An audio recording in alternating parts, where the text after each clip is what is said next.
బంగాళాఖాతంలో ఏర్పడిన అల్పపీడనంతో రాష్ట్రంలో అనేక జిల్లాల్లో వర్షాలు విస్తృతంగా పడుతున్నాయి. నెల్లూరు జిల్లా తీసుకుంటే నెల్లూరు జిల్లాలో హైయెస్ట్ వచ్చి ఆత్మకూరు 14 సెంటీమీటర్ల వర్షం పడింది. అదేవిధంగా దొత్తులూరులో 11 సెంటీమీటర్లు, డిస్టిక్ యావరేజ్ 7 సెంటీమీటర్లు. నెల్లూరు సిటీ తీసుకుంటే నెల్లూరు కార్పొరేషన్ లో ఈ ప్రభుత్వం వచ్చిన తర్వాత దాదాపు 3-4 సార్లు సిల్ట్ తీశారు.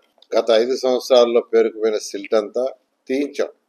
కొన్ని దగ్గర 2 అడుగులు, కొన్ని దగ్గర 3 అడుగులు, కొన్ని దగ్గర 1.5 అడుగు, కొన్ని దగ్గర 1 అడుగు సిల్ట్ స్పెషల్ డ్రైవ్ పెట్టి తీయించబట్టే ఈరోజు నెల్లూరు సిటీలో ఎక్కడ నీళ్లు నిలవాల. అక్కడక్కడ ఏదైతే ఫుట్పాత్లు ఏదైతే ఉన్నాయో దాని మీద యాక్చువల్గా ఆ రాళ్లు వేసుకోవటం, బండలు వేసుకోవటం వల్ల ఆ కాగితాలు వచ్చి బ్లాక్ అవటం వల్ల వెనకదంట తప్పితే ఎక్కడ కూడా లేదు.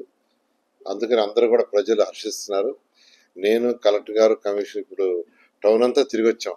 ఎక్కడైనా నీళ్లు స్టాక్ అయి ఉన్నాయని, ఎక్కడ కూడా నీళ్లు స్టాక్ కాలేదు. బాగా చేశారు.